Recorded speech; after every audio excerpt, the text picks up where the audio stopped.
Hello everyone, welcome to Astro Life on Instagram. Once a week, I will share a dialogue between me and one of a colleague. And today, I'm going to invite Stefano, one very, very good young astrologer.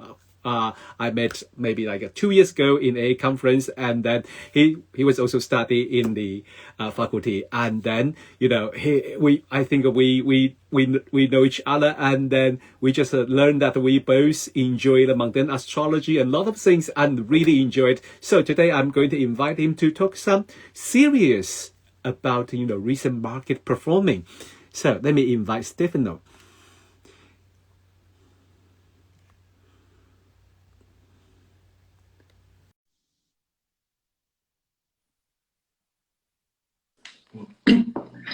Hello. Hi. Hello, how are you, Rod? I'm good. I'm very well. I'm just like a very busy and to be honest, at this moment, lots of work. And we Yeah. know because the Saturn changing sign and soon Pluto will changing sign. So this moment, you can feel that kind of a restless, and it's like I have a lot of things to do, and I find a lot of a project. How about you? Yeah, we can. It's the same for me. We can definitely feel the uncertainty of these days. But obviously, it's because we are in a transition phase. We have, Mm-hmm. and we're going to be talking about that. We have a few planetary ingresses, Mm-hmm. all coming over the next few months and weeks. So that's already in the air. We can feel it. Saturn has already changed signs, but it's going to take Yeah. time before it settles. That new energy is going to bring maybe some kind of darker energies at the beginning. It's always like this. When a planet Yeah. enters into new area of the zodiac, you feel it collectively, Yeah. individually. So I'm not surprised about Exactly. that. Yeah. So talking about the individually, I remember before when we know each other, we just like try to find the time to run the life together. And you always traveling, and you were so busy, and now Yeah. you kind of settle down. But what is a recent project for you? And what do you have any recent talk or anything? Yeah. Very soon I'm going to be in London again, and Mm-hmm. I've been invited to speak at the Faculty Open Day. I'm talking about Wow. the Faculty of Astrological Studies. So Yeah. the theme of the day is moving into a new world. Mm-hmm. So we're basically going to be talking about what kind of transition we're in, everyone from a different perspective, obviously. And I Mm-hmm. will bring my contribution talking about some long-term cycles, including some personal research I've done on declination cycles as well. Wow, that's definitely fascinating because I know I like this type about, we always improve and do the research about not only just reading or what other people say, but also work on the, different aspect of the planetary cycle. Because for mundane astrologer or financial astrologer, this is a key. This is essential. We couldn't talk about mundane astrology or financial astrology without planetary cycle, and that is fascinating. So that is also kind of related to today our topic, right? Exactly. Yeah. And Mm, then, as you say, planetary cycles are just the view. Obviously, the concept of cycles is central mm-hmm. to Yeah. astrological work in general, we should say. Mm-hmm. Obviously, in modern times, different approaches have been developed by different schools of thought, but Mm-hmm. especially mundane astrology, we should always keep a good focus on the cyclical development of Mm-hmm. cycles between two, Mm-hmm. three planets. Sometimes you Mm-hmm. have congregations of planets Mm. which involve more than two, and even if it's not a perfect conjunction or a perfect Yes. aspect, you already know that the phase that cycle is in is actually important, and you should consider that. And the same applies to natal charts, actually. That changes Yeah. your whole perspective and you go much Oh, deeper. yeah, definitely. I think the one you talked about related to like a more than two or three. That you just remind me that in around the late 80s and that kind of triple conjunction in Capricorn. and related to, the recent situation and the collapse of the, failure of the Russia thing. And that was like USSR, that was a huge, and the triple conjunction, I think, Exactly. was the Saturn, Uranus, and the Neptune. And that was And Neptune. huge. Yeah, Exactly. that was really, really epic. So I think today we say we're going to start with the current market situation, and then you told me that also related to the Pluto return of the US. So how about no? So we start with the current market situation with the astrology, because we know since last October the market was pick up and coming up. Only like a recent this couple day or this couple week, it stayed there and then like it became a little bit upside down, up down, and maintain there. So, what is your aspect about all this performing at this moment? I think we should start from the big picture, and obviously by looking at that, we have to go back to what happened in 2020. So I will introduce the concept of the planetary index, and that's not a new concept at all. Obviously, I borrow it from previous mundane astrologers, and one of the biggest proponents of this was Barbauld, who used other two French astrologers' works in order to propose the planetary index in a much wider fashion. So we had a low, a pretty good low back in 2020. And for those who don't know, who are following us right now, the planetary index is just a mathematical value. I'm just going to explain it in simple words. It's a mathematical value that indicates the distribution of planets around the zodiac. Now, when we look at the big picture, obviously we use social and outer planets, so from Jupiter outwards. And because in 2020 all of these planets were congregated within, let's say, a third of the zodiac, that basically represented a moment of imbalance. And there are studies done by other astrologers as well, and I'm following that line as well. That every time this happens in history, there is a general sense of imbalance. So that's the basis of our work right now, like our discussion, because from there, obviously, we had the pandemic and the market fell at that time, but then it recovered and it went pretty fast, but that was a response of it. However, since that moment, there has been some sort of there have been fast changes, okay? But now moving forward, what seemed to be very interesting was last year in January, so something like 13, 14 months ago, we had, in January 2022, we had a full moon in Cancer. Obviously, the sun was in Capricorn, and that opposed Pluto, right? So at the same time, Pluto was approaching its first hit to the Pluto return of the USA. Now, we know that we are living in an age when the US is still a leading force within the economic world. And obviously, if such a major nation, like when it comes to economy, goes through a Pluto return, we know that there is some sort of huge transformation that is going to affect many other countries. From a financial point of view as well, because that kind of metamorphosis that the United States are going through right now is also manifesting, or primarily manifesting economically from a financial point of view. So that full moon, I observed that full moon coincided with the start of a long downturn, basically. And if you remember, it was a long year of losses for the market. Oh, yes. Yeah.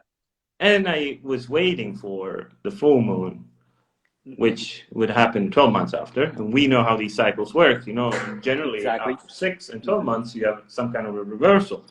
So it's interesting that we have been in a semi-bullish market. I'm saying semi-bullish because since January of this year, there has been a desire to go up again. And there has been an upward movement in the major indexes. But obviously, we are entering a phase of uncertainty because of the planetary ingresses that we have. Pluto is moving into Aquarius, and we have to see how that's going to play out economically. the Pluto return is still going on, so that theme is with us. And Saturn is entering Pisces. So obviously it's a mixed picture, but it seems that the full moon of January 2023 somehow brought some kind of reversal. We have to wait more months to see if this theory holds or not. But obviously, you know, there are major fluctuations every single day. Yeah. After a year, we can look back and we can see the general trend, because back in January last year, in 2022, maybe few would have realized that it was going to be this long, you know, for a year or so. Yeah, I think it's pretty interesting. You bring out the 2022s, and that was really interesting full moon chart. And that full moon, I still remember, because that was the moment I also working with Christine Skinner, and she mentioned about that full moon in New York, especially has Uranus on the MC, and that was like a bang, everything is going started. That was always an exciting moment when you see astrology in this way.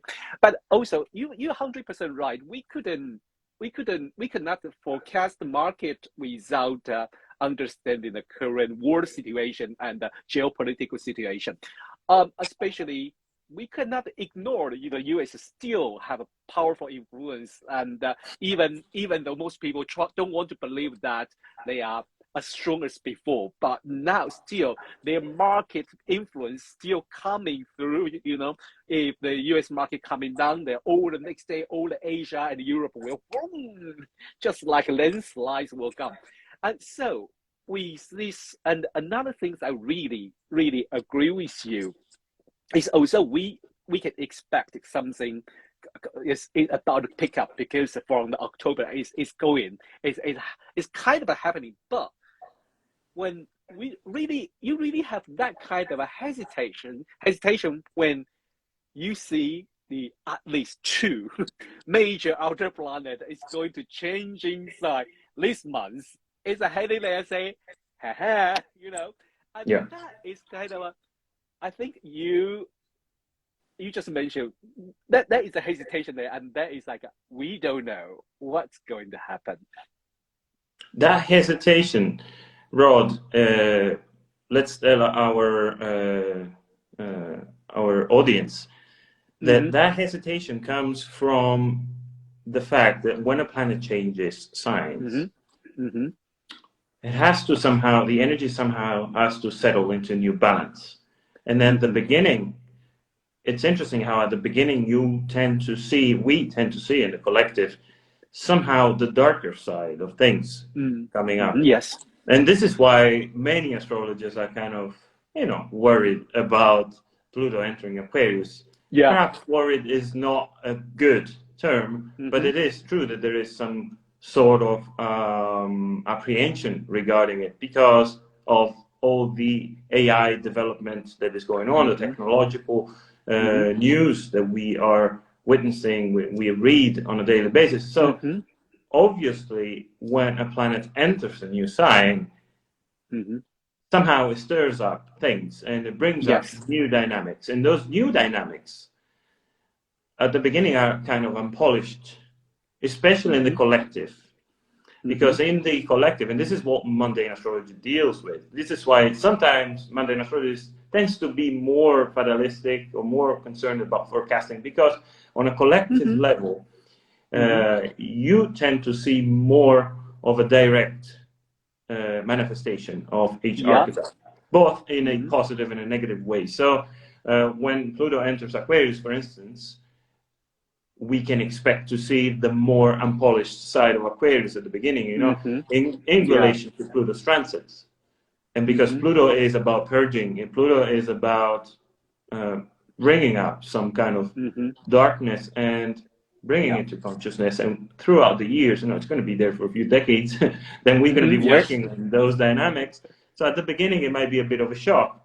And here I quote Christine Skinner, you know, she always talks about, she frequently talks about the moment when Pluto entered Capricorn and obviously brought that financial crisis Yes, in 2027. 2008, 2007. 2027, yes. Yeah. That was really shocking. And that was the beginning of the so-called war to the establishment. And what's the establishment? It's all about Capricorn. So when you talk about the establishment, you see maybe the darker side, the uncontrollable side of Capricorn. Yeah. Yeah. But it is very difficult, to be honest, very honest with you. As a mountain astrologer myself, usually I have to warn myself when I prepare the talk, when I prepare the article about the outer planet changing sign.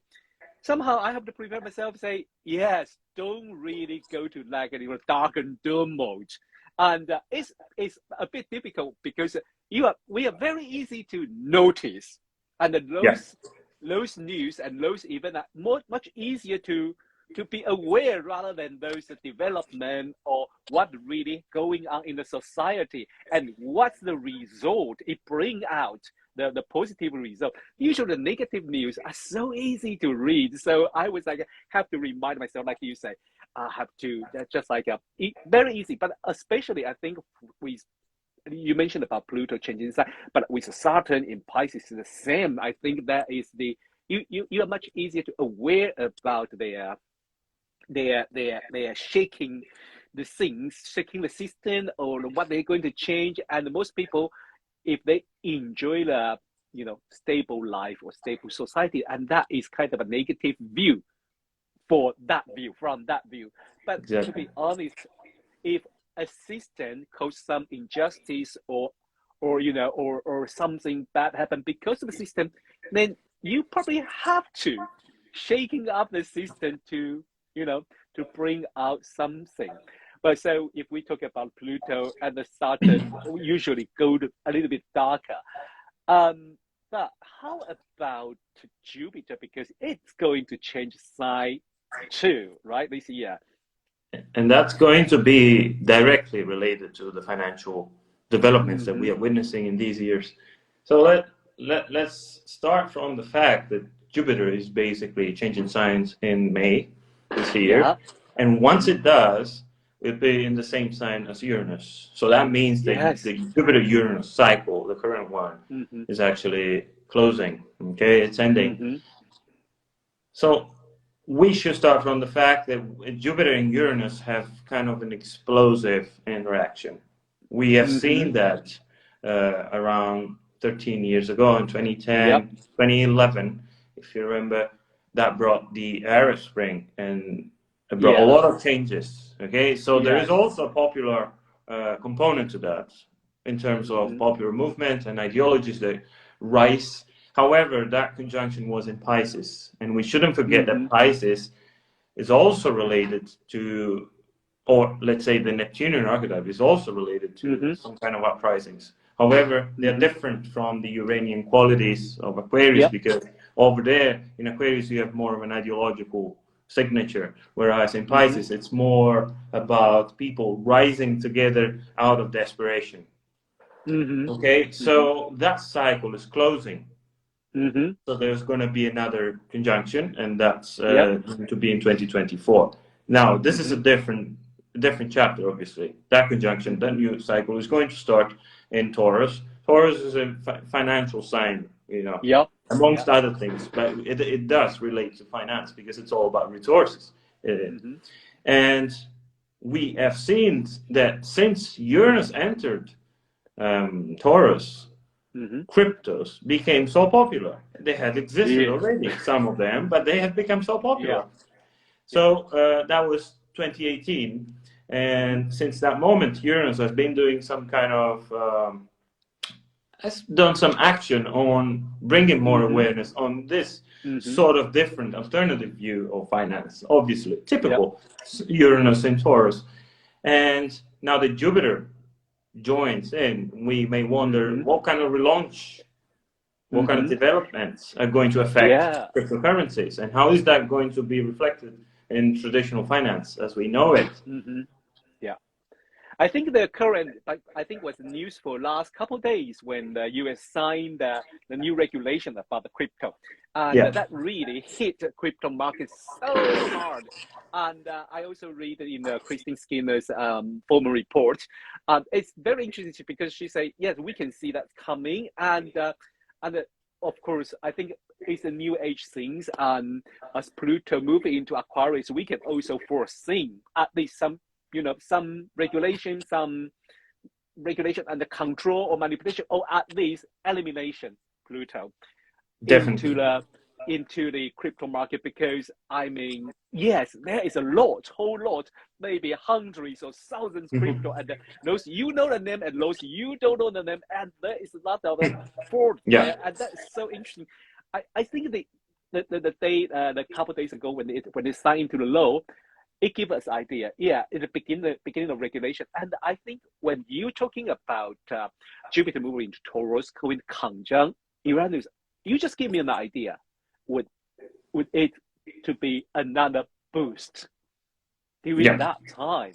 It Could be. likely, And then two things I would like to add. First of all, talking about decentralized finance, and here we are stepping away from astrology for a moment. It is important to remind the audience that there are two aspects of decentralized finance that somehow appeal to many people. One is the volatility, which can be very destructive as well. Yeah. And the other one, which is the main reason why decentralized finance might become much more important, is the speed of each transaction, okay, the directness and the decentralization of these transactions, obviously. But for that to be fruitful on a collective level, there has to be some sort of regulation. So either way, either we see it astrologically or not, there has to be some sort of regulation before that becomes the future.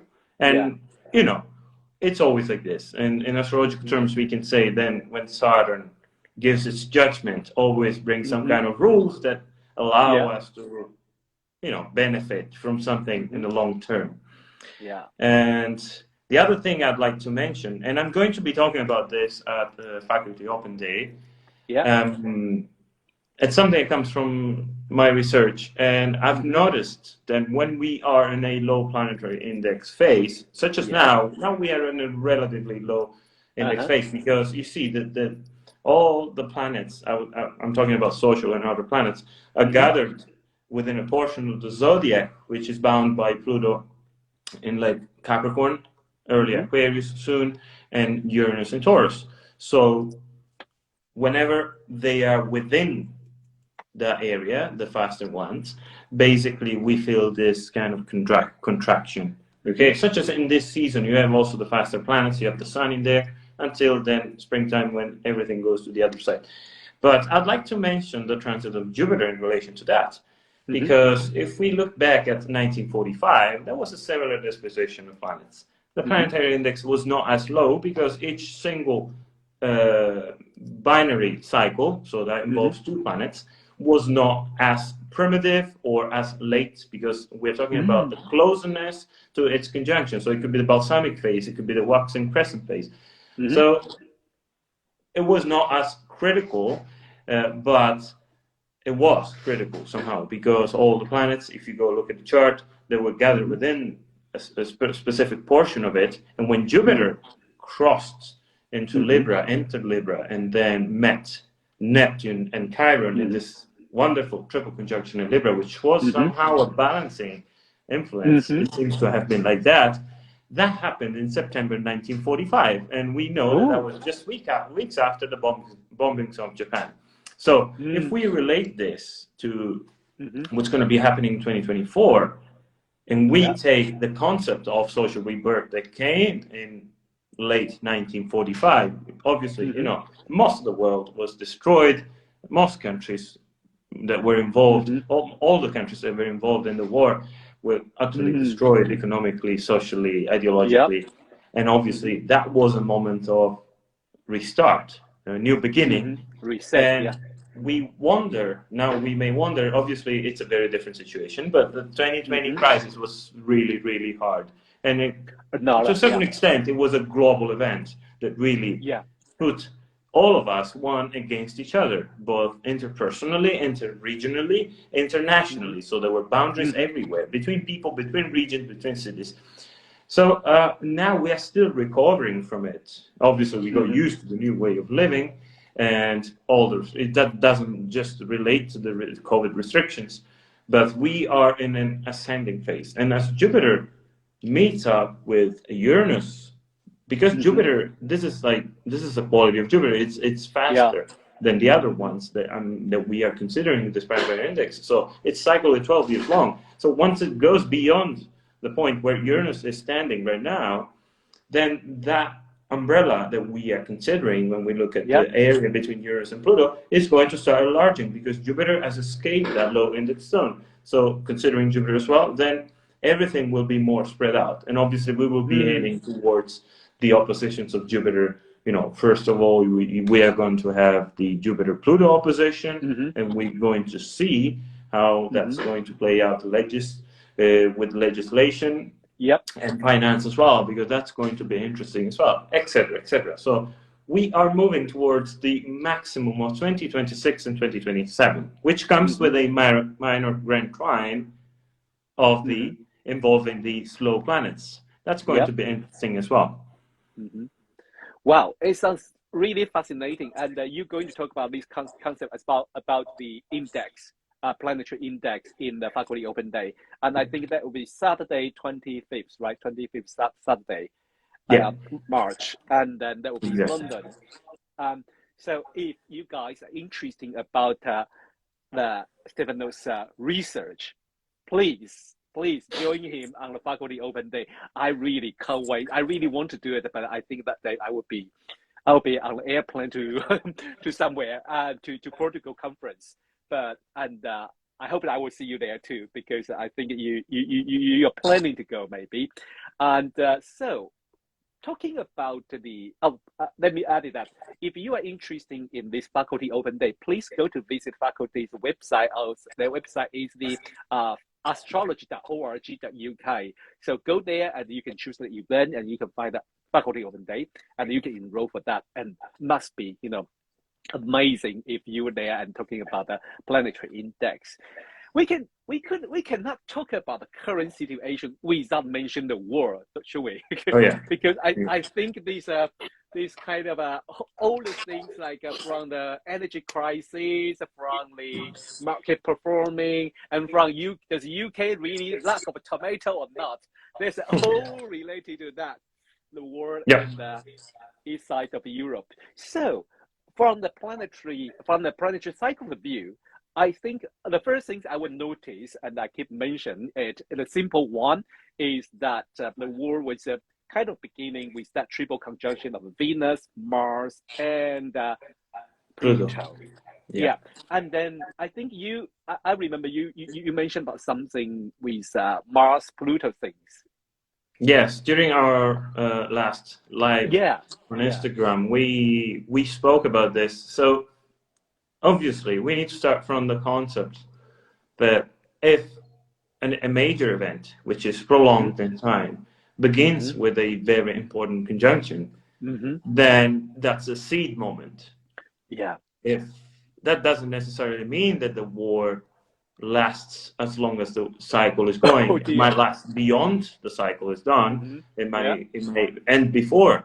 What we are looking at here is the repercussions of it. The new energy that has come with that conjunction, then is going to follow whatever comes with the war.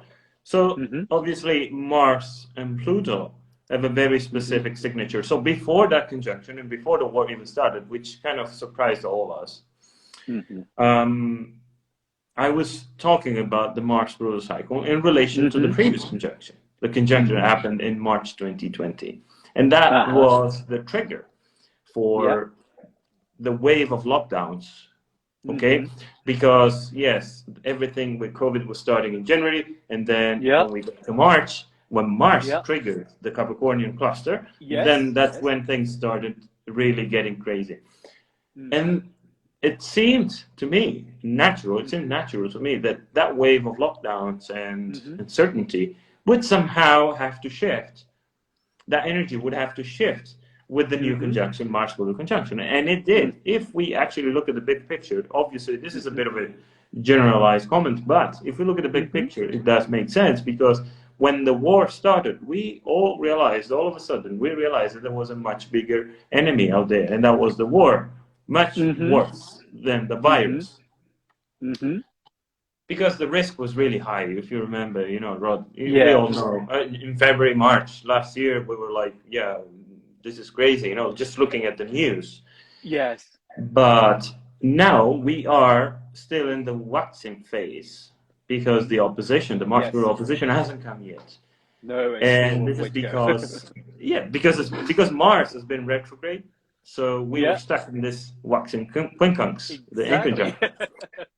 So we wonder now, when the opposition comes, I have a few dates here, that should be around May, you know, together with the Jupiter ingress into Taurus.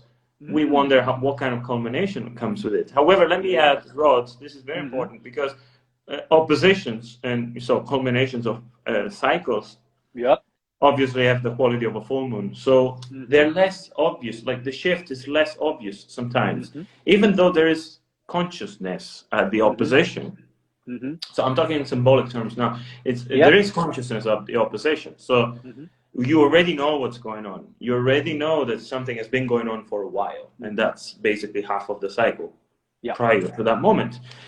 But the shift is less obvious because it is more prolonged. It is more, I would say, subtle, okay? Because it's a combination. You know, if you look at an energy wave, a sound wave, whatever, it goes up, and then there is a trend reversal, and it's very slow, and it goes down again. Now, at the conjunction, such as new moons, for instance, you know, so in any cycle is equivalent. The conjunction, there is generally some kind of a clear shift, and we saw this in 2020 with the Mars-Pluto conjunction. Everything closed, right? The world locked. In a few weeks, everything changed. Our lives changed, and then in February 2022, basically almost 2 years after the cycle was done, and then the war comes, and that was quite sudden as well.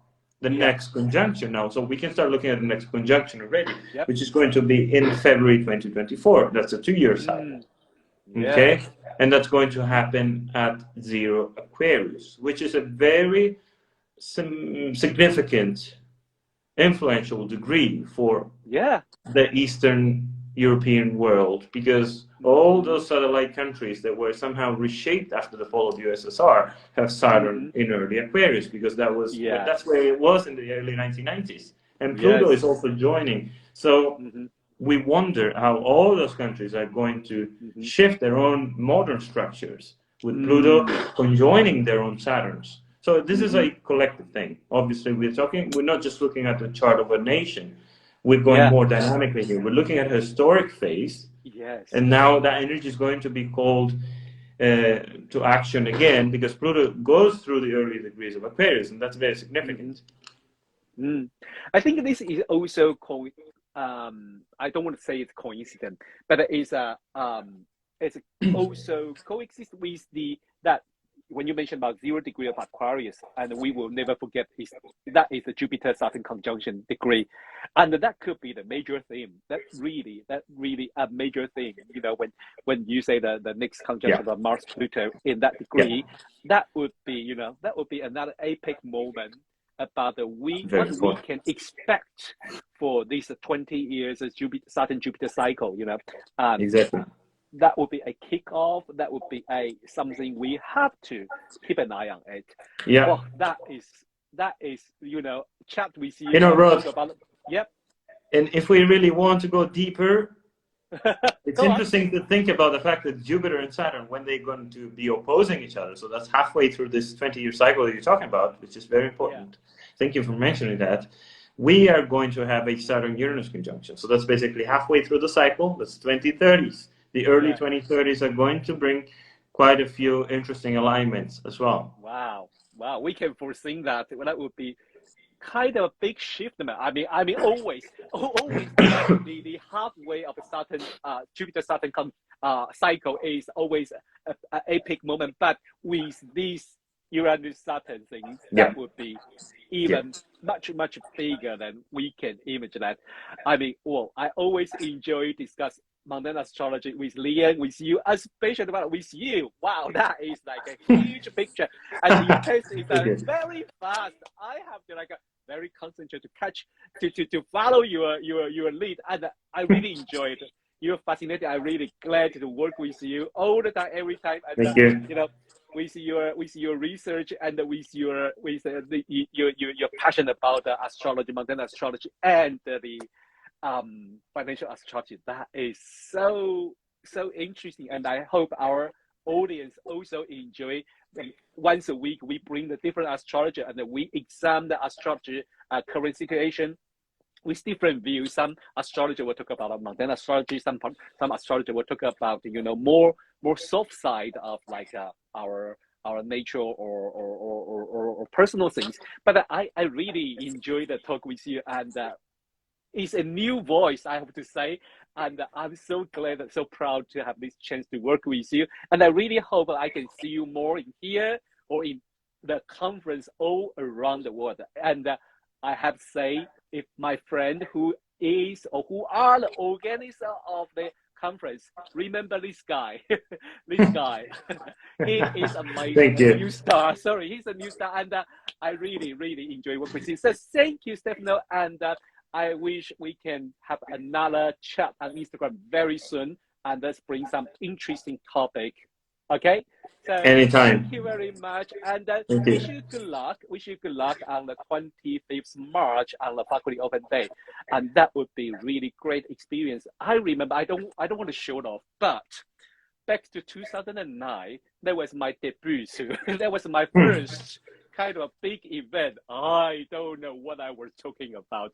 I was so nervous, and we are in the same place, and we have a big place. I was so nervous, and when I'm on the stage, I don't know how I coming down. I just like that was the first international big talk in front of everyone, and I just remember I see Melanie Reinhardt there, Darby Costello was there, and then he was like, "Oh my God, you're so good! I'm making a note." I say, "Okay." The big people, the big names are always there, when you have those events. And that's good thing of faculty. That's good thing of faculty, because we are there to support each other.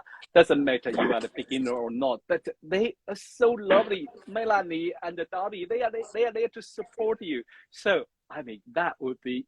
I really enjoy that moment. I wish I can come, but I will be in Portugal. So, but I wish you good luck, and I really hope everyone, if you are around London that time, you want to learn a little bit more about planetary index, please go to faculty's website and enroll this event. Okay, thanks everyone, and thank you, Stefano. And don't forget to follow Stefano.